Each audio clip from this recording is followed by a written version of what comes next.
Gremlins The Wild Batch is back for its second part, so today, let's see if it's worth your time.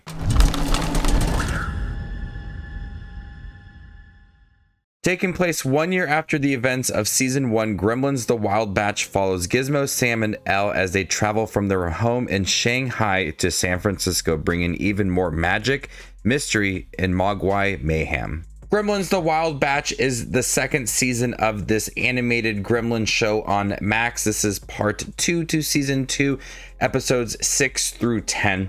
When I watched the first season and watching now the complete second season, this still isn't a story that I feel like is so in line with the original Gremlins movie. And when watching Gremlins as a kid, I didn't think I needed a prequel that centered around ghosts and traveling from Shanghai to San Francisco and a lot of different like artifacts and a lot of spiritual things as well. And The Wild Batch Part 2 ventures so far off of Gizmo and the Gremlins to where it focuses more on our human characters, Sam and Elle, because hot on their trail is an evil Mogwai, and their journey goes deep into the American West, and they come across new supernatural characters, and they pick up mysterious people along the way.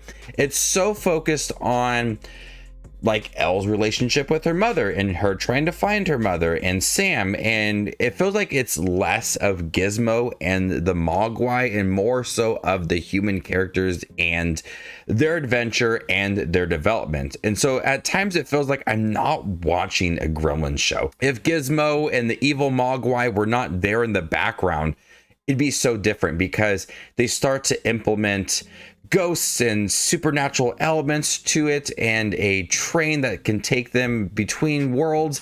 It's so weird to think that like this is the story for the Gremlins. And even watching Gremlins as a kid, you know, that had some kind of like backstory for Gizmo and some of the rules centered around him, but I didn't think it needed supernatural elements to it and having a prequel centered around all of that.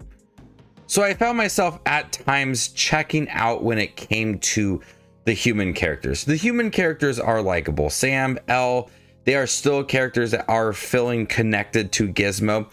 And we see that this evil Mogwai's determination and his end goal being hot on the trail of Gizmo and Sam and Elle.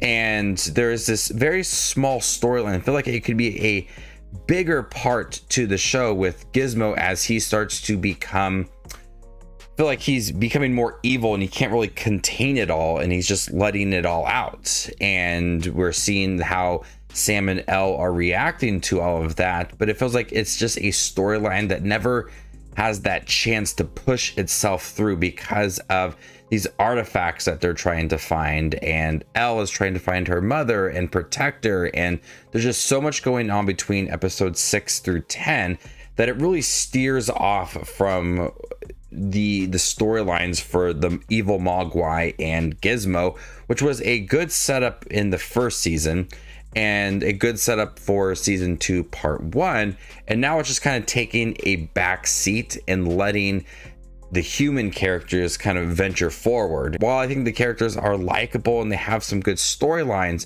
there's not really that balance to really kind of latch onto Gizmo, because if there's a show about Gremlins, I want to watch the evil Mogwai and Gizmo. That's what I want to see, not so much the human characters in development. I want to see Gizmo and I want to see all his cuteness. Well, I felt like I just did not get that with the second part.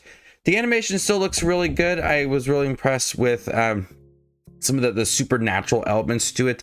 Sometimes it feels like it's on this grand scale. The last episode's really big, and sometimes they have some more smaller moments when they come across like these mysterious characters along the way. They're picking people up, they come across these supernatural elements, and the animation's there to give it a very distinct look to it. It's the same style from the first season. It just has this natural flow to it that separates itself from your typical animated show. I really like Simu Liu's character in here. There's like this mysterious cloud surrounding that character that you just don't know what you're going to get with him. But Ming Na Wen, James Hong, BD Wong, Isaac Wang, all of them are really good in here and give a distinct personality to these characters. even if I felt like there was a lot of the human characters in their development compared to Gizmo and the evil Mogwai in here, I still really like the human characters despite having so much of them. These are still likable characters with good voice acting within it. But I just wanted more of Gizmo because there's a storyline there that has this such great potential as they're traveling deeper into the American West and heading towards San Francisco. There's this good story that's there for Gizmo and how the humans are reacting to it all, but it never feels like it's catching up to where the humans are. And so Gizmo and the evil Mogwai are just kind of like left in the background for most of season 2 part 2. I'm gonna go ahead and give Gremlins the Wild Batch part 2 a C+. Thank you guys for watching my review for Gremlins the Wild Batch part 2. Have you guys seen the latest episodes? What do you think about it? Let me know in the comment section down below, and stay tuned for more up and coming content like this. My name is Just Watches Movies, and you guys stay classy, YouTube.